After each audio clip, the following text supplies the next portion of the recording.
You ask Tiger to solve. This deals with linear equations with one unknown. The final result is x equals 140. Let's solve it step by step. Group all constants on the right side of the equation. Add 3 to both sides. Simplify the arithmetic.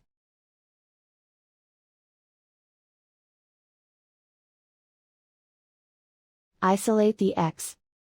Multiply both sides by 10. Group like terms. Multiply the coefficients. Simplify the fraction.